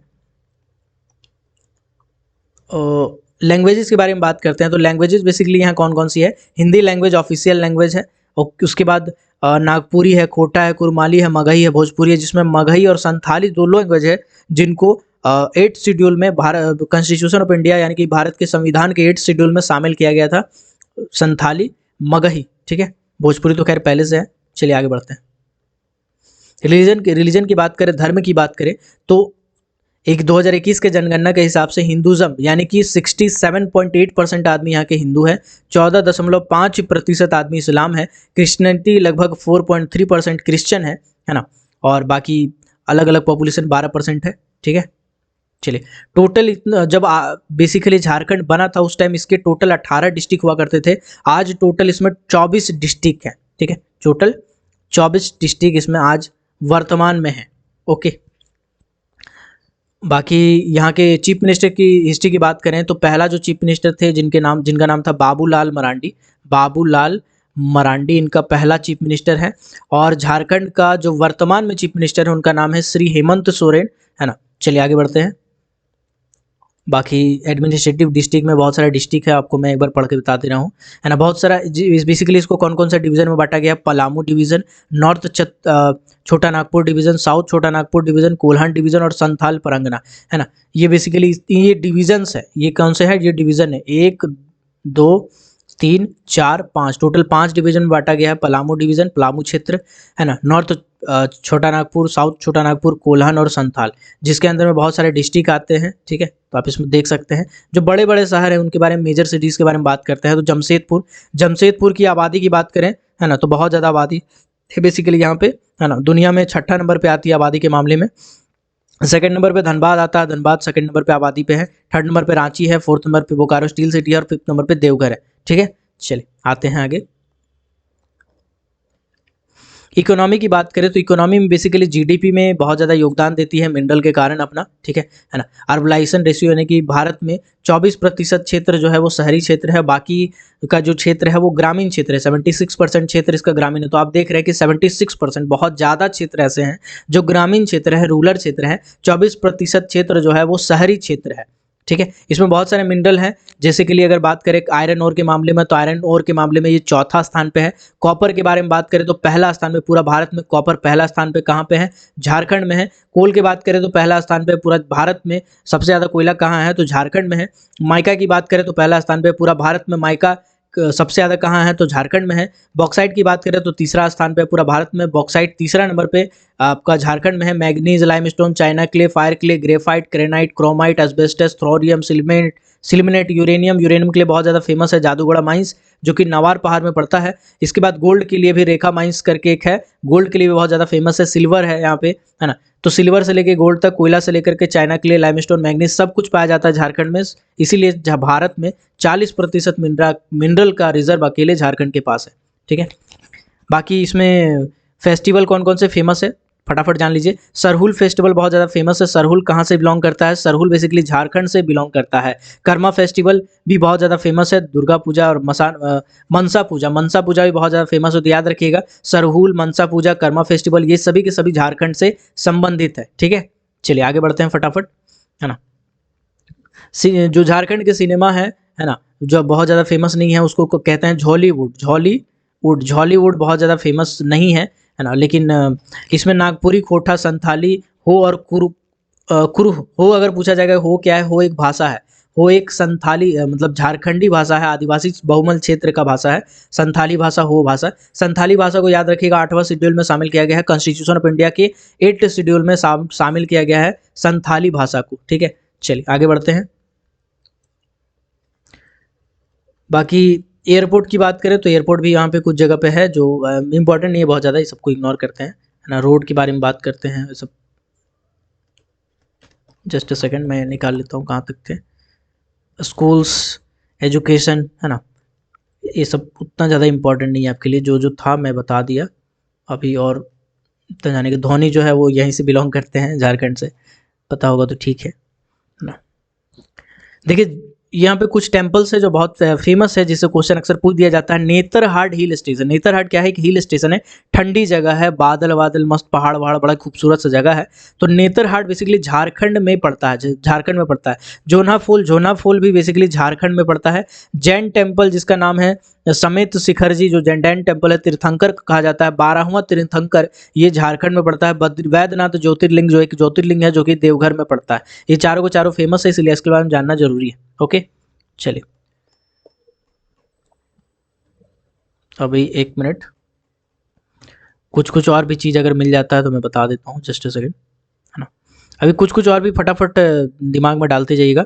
कुछ जगह है जो फेमस है, जैसे दसाम फॉल्स, बीआईटी, पंचेत डैम जो है वो कहाँ है? झारखंड में है ना।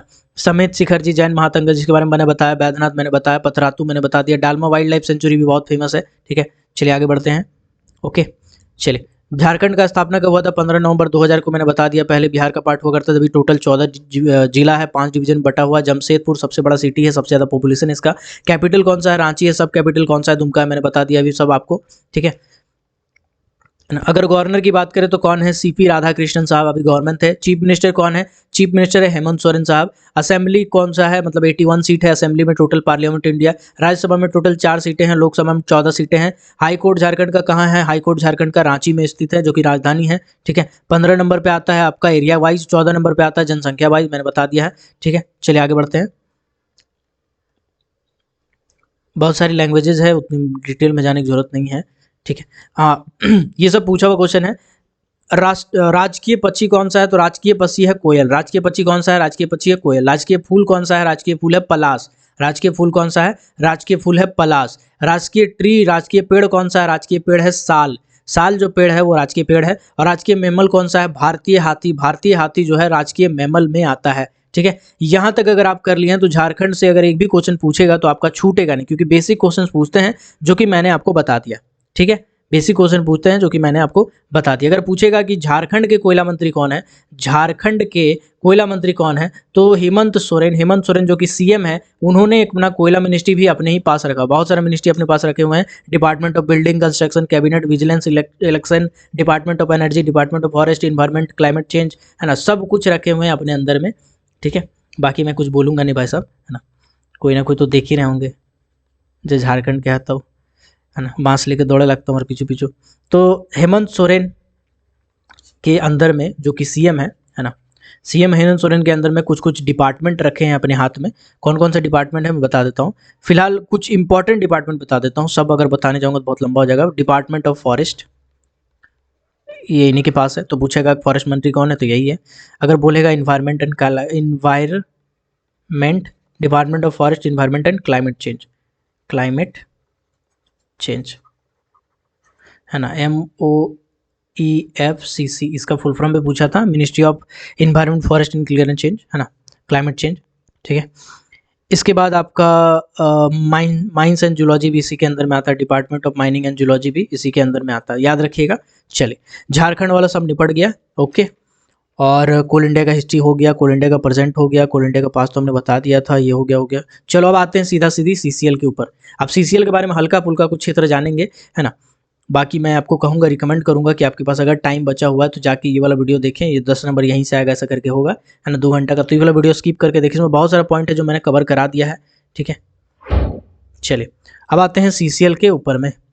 ठीक है, सीसीएल के ऊपर में आते हैं। देखो, सीसीएल का एनुअल रिपोर्ट 2021-22 का हम लोग फटाफट देखते हैं। कुछ कुछ इंपॉर्टेंट चीज़ देखेंगे, क्योंकि बाकी चीज़ तो हम आपको बता दिए हैं, हिस्ट्री, प्रेजेंट, पास्ट सब तो बता दिए हैं।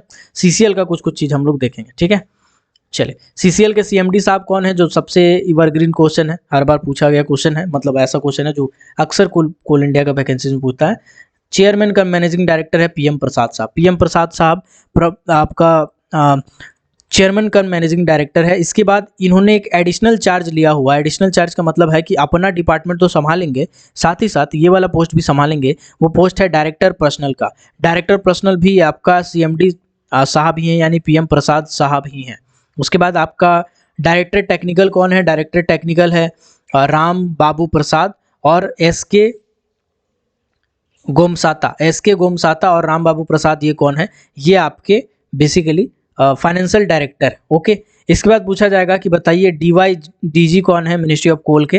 तो मिसेस संतोष है। मिसेस संतोष जो है वो आपके DYDG मिनिस्ट्री ऑफ कोल है। ओके, बाकी इसके बाद कोई मतलब नहीं है। कंपनी सेक्रेटरी आप चाहे तो पढ़ सकते हैं, श्री रवि प्रकाश। बाकी कोई लेना देना नहीं है सब चीज़ से, इसको स्क्रॉल करते जाएंगे। है ना, अगर आप ये सब चीज़ पढ़ लेंगे ना तो आपको सीसीएल के बारे में बहुत कम पढ़ना पड़ेगा, बहुत कम। ठीक है, चलिए, अभी रिसेंटली कौन सा मीटिंग हुआ था? तो याद रखिएगा, अभी रिसेंटली 4 अगस्त 2022 को 66वां एनुअल जनरल मीटिंग। तो पूछा जाएगा एनुअल जनरल मीटिंग कौन सा वाला हुआ था? तो 66वां एनुअल जनरल मीटिंग हुआ था, जिसमें ये सब चीज़ें बताई गई थी। ठीक है, चलिए आगे बढ़ते हैं, एकदम टू द पॉइंट आते हैं। अपने दोस्तों के साथ जरूर शेयर करना यार, बहुत मेहनत करना है आप लोग के लिए। ठीक है,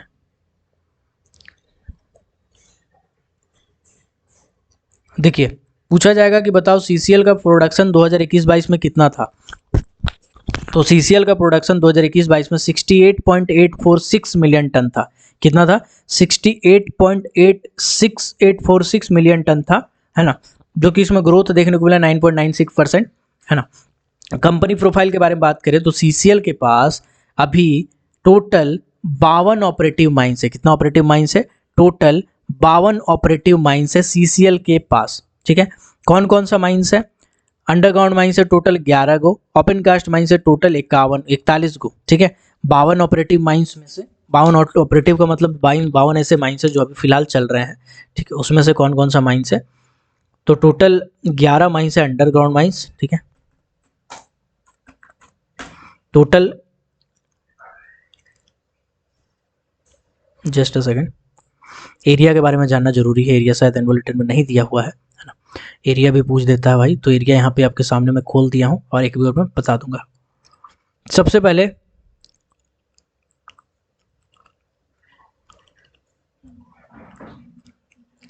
जस्ट अ सेकेंड, चलो एक एक बार हम लोग देखते हैं, फटाफट आगे बढ़ते हैं। सीसीएल के पास टोटल कितने माइंस है? टोटल 52 माइंस है, 52 ऑपरेटिव माइंस है, जिसमें से 11 अंडरग्राउंड माइंस है, 41 ओपन कास्ट माइंस है, और मिक्स्ड माइंस की संख्या कितनी है? एक भी नहीं। टोटल 5 वासरी है, जिससे कोई मतलब नहीं है, वासरी कभी पूछा नहीं है आपको। सेंट्रल वर्कशॉप कभी पूछा नहीं है आपको। कोलफील्ड कितने हैं? तो टोटल 6 कोलफील्ड इसके अंदर में पड़ते हैं, टोटल 6 कोलफील्ड इसी के अंदर में पड़ते हैं। कौन कौन से कोलफील्ड है? East Bokaro, west Bokaro, north Karanpura, south Karanpura, Ramgarh और गिरिडीह। ठीक है, रामगढ़ और गिरिडीह। रामगढ़ बेसिकली रांची से हटा हुआ एरिया है ना, रांची का से सटा हुआ एक इलाका है। पतरातू डैम, पतरातू वैली बहुत फेमस है इसके लिए। ठीक है ना। रामगढ़, गिरिडीह। तो कौन कौन सा? बोकारो याद रखिएगा तो ईस्ट बोकारो, वेस्ट बोकारो। कर्णपुरा याद रखिएगा तो नॉर्थ कर्णपुरा, साउथ कर्णपुरा। 4 तो याद हो जाएगा, रामगढ़ और गिरिडीह, ये 4 आपको याद रखना पड़ेगा। कैसे? बोकारो बोलिएगा तो ईस्ट बोकारो, वेस्ट बोकारो। कर्णपुरा बोलिएगा तो साउथ कर्णपुरा और नॉर्थ कर्णपुरा। देखिए मैंने कहा ईस्ट, अरे भाई मैंने कहा east, west, north, south, 4 direction होता है। तो ईस्ट वेस्ट वाला में बोकारो लिख दो, बोकारो ईस्ट, बोकारो वेस्ट, और नॉर्थ साउथ वाला में कर्णपुरा लिख दो। ठीक है, तो आपका हो गया नॉर्थ कर्णपुरा, साउथ कर्णपुरा, और बाकी जो 2 बचा है गिरिडीह और भुरकुंडा। ठीक है, गिरिडीह और भुरकुंडा नाम है ऐसा, है ना। तो ये गिरिडीह और सॉरी रामगढ़, गिरिडीह और रामगढ़, है ना। ये 6 कोलफील्ड है, टोटल 6 कोलफील्ड के अंदर में ये पड़ता है। ओके, यहाँ तक क्लियर हो गया। ठीक है, चलिए आगे बढ़ते हैं। अभी आते हैं इसके एरिया के बारे में। एरिया के बारे में क्वेश्चन पूछता है, इसलिए एरिया जानना बहुत ज़रूरी है। देखो ऐसा है, इसका एरिया है Barka Sayal area, Argada area, north Karanpura area. ठीक है, नॉर्थ कर्णपुरा के बाद राजहर्रा एरिया। ठीक है, Piparwar area, Rajrappa area, Kuju area, Hazaribagh area, Bokaro and Kargali area, Dhori area, Kathara area, Magadh, Amrapali, है ना। इसके बाद आपका आ जाएगा एक एरिया, टोटल इतना ही है ना, 1 2 3 4 5 6 7 8 9 10 11 12, ओके 12 हो गया ये वाला। और एक आपका बड़ा है गिरिडीह एरिया, 13 एरिया है टोटल। जी मैंने एकदम सही गेस किया था। चलो देखो भैया, इसका टोटल कितना एरिया है? इसका टोटल है 13 एरिया। ठीक है, इसका कितना एरिया है? टोटल 13 एरिया है। कौन कौन सा एरिया है समझते हैं। 13 एरिया में कौन कौन सा है? सबसे पहला है बोकारो एंड करगली, बोकारो एंड करगली, इसको शॉर्ट में लिखते हैं बी एंड के। ठीक है, ये हो गया पहला एरिया। दूसरा एरिया कौन सा है? दूसरा है कठारा एरिया, कठारा एरिया। तीसरा है ढोरी एरिया, तीसरा है ढोरी एरिया। ठीक है, चौथा कौन सा है? चौथा है बड़का सयाल एरिया, बड़का सयाल एरिया। ठीक है, पांचवा कौन सा है? पांचवा है अरगड्डा एरिया, अरगड्डा एरिया। ठीक, छठा कौन सा है? छठा है north Karanpura area, north Karanpura area. सातवां कौन सा है? सातवां है आपका राजहारा एरिया, राजहारा एरिया, है ना। लिख दूंगा फिर से, अभी मैं समझ रहा हूँ आपको राइटिंग मेरा समझ में नहीं आ रहा होगा, बट कोई बात नहीं, लिख दूंगा राजहरा एरिया। इसके बाद है पीपरवार एरिया, पीपरवार एरिया। फिर है आपका रजरप्पा एरिया, रजरप्पा एरिया। ठीक, फिर है Kujju area, Kujju area. Okay, Hazaribagh area,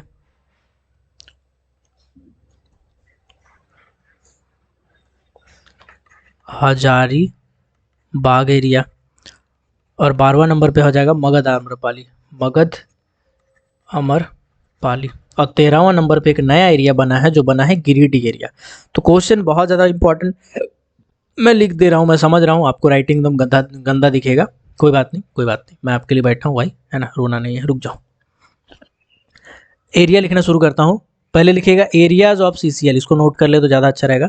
areas of CCL कौन सा है? सबसे पहले Bokaro and Kargali, Bokaro and Kargali area. ठीक है ना, साइकिल से गाड़ी से घुमा हुआ एरिया है सब। इसके बाद है कथारा एरिया, ये भी घुमा हुआ है सब। तीसरा एरिया है ढोरी एरिया, इसको तो चप्पा चप्पा जान रहे हैं। चौथा एरिया है बड़का सयाल एरिया, है ना, अभी ये सब का आइडिया नहीं है भाई, बड़का सयाल एरिया। पांचवा एरिया है अरगड्डा एरिया, अरगड्डा एरिया। छठा एरिया है नॉर्थ करणपुरा, नॉर्थ करणपुरा। सातवां एरिया है राजहरा एरिया, राजहरा एरिया। आठवां एरिया है पीपरवार एरिया, पीपरवार एरिया। नौवां एरिया है राजरप्पा एरिया, राजरप्पा एरिया, ठीक है, राजरप्पा एरिया। 10वां एरिया है कुज्जू एरिया, कुज्जू एरिया। 11वां एरिया हजारीबाग एरिया, दिखेगा अभी, टेंशन नहीं लेने का। 12वां एरिया है मगध आम्रपाली, मगध आम्रपाली, हीरोइन वाली आम्रपाली, आम्रपाली। और 13वां है गिरिडीह एरिया, गिरिडीह एरिया। ये सभी के सभी नाम नोट कर ले, आपके लिए बहुत ज़्यादा इंपॉर्टेंट है, क्योंकि एरिया आपको एक जगह कहीं मिलेगा नहीं, सीजीएल के साइट में भी अपडेटेड नहीं है।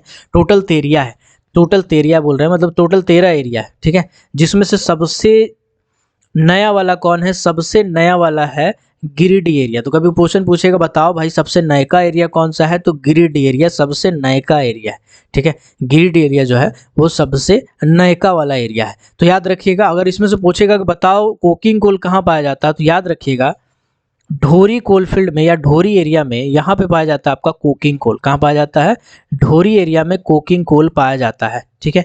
चलिए, ढोरी एरिया में कोकिंग कोल पाया जाता है, तो याद रखिएगा। अबाउट सीसीएल, बोकारो में, सीसीएल में टोटल 13 एरिया है, टोटल 13 एरिया है, सीसीएल में कितना है, टोटल 13 एरिया है। माइंस की बात करें तो टोटल 51 माइंस ऑपरेटिव माइंस जो है, अभी टोटल कितने माइंस है ऑपरेटिव माइंस, टोटल 52 है, सॉरी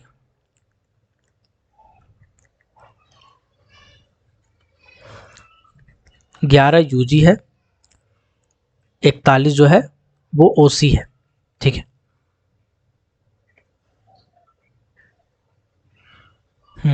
टोटल माइंस कितने हैं, टोटल माइंस है आपके 52, जिसमें से 11 अंडरग्राउंड माइंस है और 41 जो है ओपन कास्ट माइंस है। देखो यार, एनुअल रिटर्न में यही लिखा हुआ है तो यही मानना पड़ेगा। हो सकता है टेम्पोररी अभी काम बंद हो किसी किसी माइंस में, लेकिन उसको भी अभी चालू ही मान रहा है, ठीक है। चलिए, तो सीसीएल के बारे में इतना तो आपको पता होना चाहिए भाई साहब, ठीक है, इतना आपको पता होना चाहिए। सीसीएल कौन सी कंपनी से बनी है, सीसीएल एनसीडीसी से बनी है। पहले एनसीडीसी हुआ करती थी, बाद में इसको सीसीएल में कन्वर्ट कर दिया गया है। सीसीएल का जो हेडक्वार्टर आप जाएंगे, जो कि रांची में पड़ता है, राजभवन के सामने में, उस जगह दरभंगा हाउस कहते हैं उसको, है ना। इसका हेडक्वार्टर को दरभंगा हाउस कहते हैं, याद रखिएगा। इसके हेडक्वार्टर को क्या कहते हैं, दरभंगा हाउस कहते हैं, जहाँ पे खाना बहुत अच्छा मिलता है, कैंटीन का। कभी जाइए तो ट्राई मारिए, मज़ा आ जाएगा खाना खा के। 25 रुपया में भरपेट खाना है। खैर 2 रुपया में चाय और पकौड़ी है। खैर आगे बढ़ते हैं, कहाँ कहाँ घुस जाते हैं यार पढ़ाते पढ़ाते। चलिए आगे बढ़ते हैं। कोल इंडिया का हिस्ट्री हम आपको करवा चुके हैं, कोल इंडिया का प्रेजेंट करवा चुके हैं, कोल इंडिया का पास्ट प्रेजेंट ये हो गया। एनुअल रिटर्न सीसीएल का करवा रहे हैं। चलिए आते हैं आगे। एनुअल रिटर्न का सीसीएल में बहुत सारी और भी बातें हैं, समझते हैं। तो सीसीएल का प्रोडक्शन कितना था सर 2021-22 का, याद रखिए सीसीएल का प्रोडक्शन है 2021-22 का 68.846 मिलियन टन, जिसमें ग्रोथ हुआ है 9 पॉइंट, मतलब पिछले बार इससे कम रहा था, अभी ज़्यादा हो गया, ठीक है ना। ओके, चलिए इतना हो गया, प्रोडक्शन हो गया, काफ़ी हो गया, अब ज़्यादा दिमाग नहीं लगाना, आगे बढ़ते हैं। टोटल कितना कोलफील्ड है, याद रखिएगा सीसीएल में टोटल 6 कोलफील्ड है। सिर्फ इंपॉर्टेंट बातें मैं आपको पढ़ा रहा हूँ, कल आपका एग्जाम है, आज मजाक करने के मूड में नहीं है। चलिए आगे बढ़ते हैं। बहुत सारा नया नया प्रोजेक्ट खुलने वाला है जो आपके काम का नहीं है, ठीक है। सीएसआर इनिशिएटिव में बहुत ज़्यादा खर्चा करती है, जिससे कोई क्वेश्चन पूछा नहीं। सीएसआर के बारे में खाली पूछा है कि सीएसआर क्या होता है। सीएसआर का फुल फॉर्म होता है कॉरपोरेट सोशल रिस्पॉन्सिबिलिटी, यानी कि माइंस जहाँ पे रहती है, जहाँ काम करती है, उसके आसपास में हेल्थ में, एजुकेशन में, सपोर्ट में, लाइवलीहुड, ड्रिंकिंग वाटर, सब सोशल एम्पावरमेंट, रूरल डेवलपमेंट में जो पैसा खर्चा करती है ना, वो सब काम करती है, उसको बोलते हैं आपका कॉरपोरेट सोशल रिस्पॉन्सिबिलिटी, सीएसआर, ठीक है, याद रखिएगा सीएसआर होती है। ओके, चले आगे आते हैं। बाकी ह्यूमन रिसोर्स के बारे में थोड़ा बहुत तो पूछ सकता है ऐसे। चलिए आगे बढ़ते हैं, देखते हैं काम का चीज़ जो मिलेगा वही मैं आपको बढ़ाऊंगा। ठीक है, बाकी तो मैं आपको पढ़ा ही दिया हूँ मेन मेन चीज़। देखो इसको कुछ कुछ अवार्ड मिला है सर, कुछ कुछ अवार्ड मिला, ये इंपॉर्टेंट हो सकता है। Corporate safety award 2021, corporate safety award 2021 में इसको फर्स्ट प्राइज मिला है किसको? सीसीएल को, सीसीएल को मिला ये अवार्ड, कॉर्पोरेट सेफ्टी अवार्ड, जो कि सेफ्टी में दिया जाता है, माइंस में, अलग अलग माइंस में सेफ्टी को देखते हुए ये अवार्ड दिया जाता है किसी एक आदमी को। तो वो आदमी कौन सा, वो कंपनी कौन सा है? सीसीएल है। सेकंड नंबर पे होता है establishment of the year 2021 award, ये दिया गया है टोटल सीसीएल को, ठीक है, सीसीएल को, है ना, ये दिया हुआ है। ये मतलब ये क्यों दिया जाता है? ये दिया जाता है ट्रेनिंग प्रोवाइड करवाने के लिए, है ना, ट्रेनिंग प्रोवाइड करवाने के लिए, पीजीपीटी पीडीपीटी ये सब के लिए दिया जाता है बेसिकली ये वाला अवार्ड। ओके, अब आते हैं प्रोडक्शन वगैरह सब मैं आपको बता चुका हूँ। प्रोडक्शन देखिएगा, प्रोडक्शन मैंने बताया 68.85 है ना, तो ये आपका प्रोडक्शन है। इसके अलावा और कुछ देखने की जरूरत नहीं है, कंफ्यूज होंगे आप, और बिना मतलब का आपको कंफ्यूज कोई फायदा नहीं है, ठीक है। नेट सेल्स देखिए 12,352 करोड़ का इसको टोटल बिका है कोयला, ठीक है, जो कि कोई मतलब नहीं आपका, आपका काम का बाहर का चीज़ है। आपका काम का क्या है वो मैं बता दे रहा हूँ। अभी देखिएगा अंडरग्राउंड माइंस में कितना प्रोडक्शन हुआ था, 0.75 मिलियन टन प्रोडक्शन हुआ था। ओपन कास्ट माइंस में 68 मिलियन टन प्रोडक्शन हुआ था। टोटल 68.84 ये इतना मिलियन टन का प्रोडक्शन हुआ है। तो यही प्रोडक्शन वाला ही है, आप चाहें तो नोट कर सकते हैं, बाकी इतना याद रखेंगे तो काम चल जाएगा। बाकी यहाँ पे कुछ एसेट्स के बारे में दिया हुआ है जो आपके काम का नहीं है, आपके काम का चीज़ मैं निकाल रहा हूँ, अगर मिल जाता है तो ठीक है, तो ऑलमोस्ट मैं बाकी चीज़ें कवर करवा ही दिया हूँ पहले ही। चलिए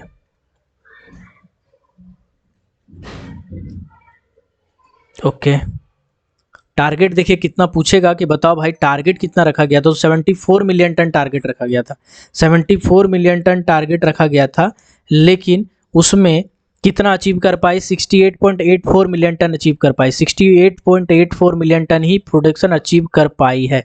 ओके चलिए आगे बढ़ते हैं, काम का चीज़ें देखने का है। देखो सबसे ज़्यादा कोयला, अरे भाई ये वाला इंपॉर्टेंट है ना, सबसे ज़्यादा कोयला कहाँ खर्चा करती है सीसीएल? तो सबसे ज़्यादा कोयला खर्चा करती है पावर में। कितना करती है? 82.13% कोयला खर्चा करती है पावर में, यानी कि बिजली बनाने में 82% कोयला अकेले सीसीएल खर्चा करती है। मैं सीसीएल के बारे में बात कर रहा हूँ, कोल इंडिया भारत के कोयले की बात नहीं कर रहा हूँ, भारत का 68% है, यहाँ पे सीसीएल की बात हो रही है। तो सीसीएल में 82.13% पावर में खर्चा करती है कोयला। स्टील की बात करें, स्टील सब सेकेंड नंबर पे है, 2% कोयला स्टील में खर्चा करती है। फर्टिलाइजर में 0.16 और अदर काम में 15% खर्चा करती है। पूछेगा सबसे ज़्यादा कोयला कहाँ खर्चा करता है सीसीएल? पावर में करता है, ऐसा क्वेश्चन पूछा हुआ है, इसीलिए इस पर ध्यान दिया जाए। ओके चलिए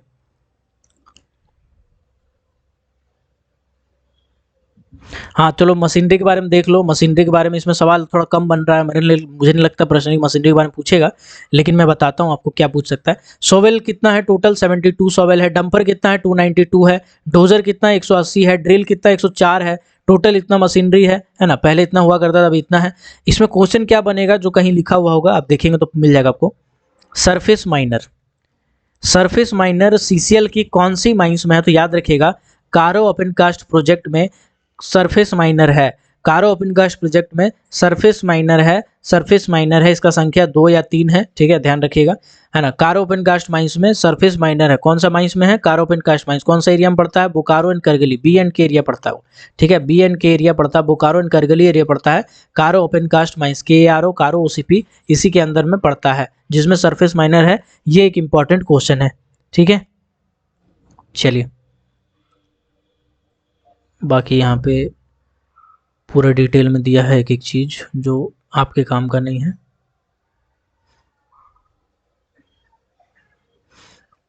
एक दो चीज़ है जो आपके थोड़ा सा ध्यान रखने वाली बात है। एक होता है एक है उत्तम पोर्टल। उत्तम पोर्टल क्या है? UTTAM, उत्तम पोर्टल क्या है ना।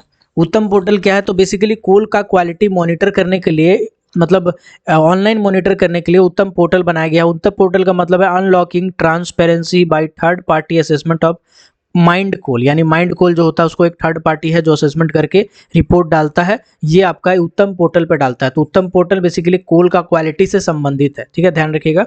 उत्तम पोर्टल कोल का क्वालिटी से संबंधित है। एक दो योजना है इसमें मैं लिख दे रहा हूँ, कहीं पे मिल जाएगा आपको।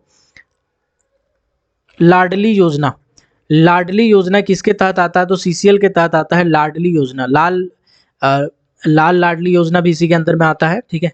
लाडली योजना भी इसी के अंदर में आता है, लाडला लाडली योजना, ये सीसीएल ही चलाती है। सीसीएल का बेसिकली कुछ स्कूल है, उस स्कूल में एडमिशन के लिए ये आपका लाडला लाडली योजना चलाती है, जिसमें कुछ सीटें होती है जो रिजर्व रहती हैं सीसीएल का। ओके, चलिए आते हैं आगे। मैं देख लेता हूँ कुछ छूट न जाए, बस यही मेरा टारगेट रहेगा। अगर एक आध पॉइंट छूट जाता है तो फिर थोड़ा दिक्कत लगता बाद में। मैं बनाने वाला नहीं था वीडियो, लेकिन देखा कि यार बच्चे थोड़ा परेशान हैं, तो मेरा भी फ़र्ज़ बनता है ना। थोड़ा बिजी था मैं, लेकिन निकाला टाइम। 35,861 बेसिकली एम्प्लॉय हैं। कहाँ पे भाई साहब? इतना एम्प्लॉय कहाँ पे है? सीसीएल में। सीसीएल में इतना एम्प्लॉय है, लगातार सीसीएल में घट रहा है एम्प्लॉय, लेकिन कोई बात नहीं, कोल इंडिया में ही घट रहा है। मेरा जो सबसे व्यूज़ वाला वीडियो है उसमें मैंने बताया क्यों घट रहा है कारण। 35,861 टोटल एम्प्लॉय है इसमें। 35,000 मैन पावर काम कर रहे हैं, ठीक है, जिसमें आप चाहें तो पढ़ सकते हैं। एग्जीक्यूटिव है 2,000, सुपरवाइजरी है 3,255, हाई स्किल्ड है 11,000, स्किल्ड वाला 14,000 है, सेमी स्किल्ड इतना है, सब मतलब ये सब लेबर वर्कर सब है। तो कुल मिलाकर के 35,000 है ना। फैटल एक्सीडेंट कितना हुआ है? फैटल एक्सीडेंट 2021-22 सेशन में टोटल 2 हुआ है। फैटलिटीज़ कितने हैं? 2 है, मतलब 2 फैटल एक्सीडेंट हुआ जिसमें 2 आदमी मर गए थे।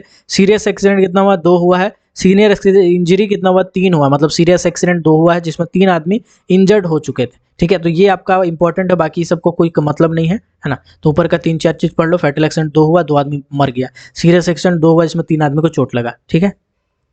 चलिए आगे बढ़ते हैं।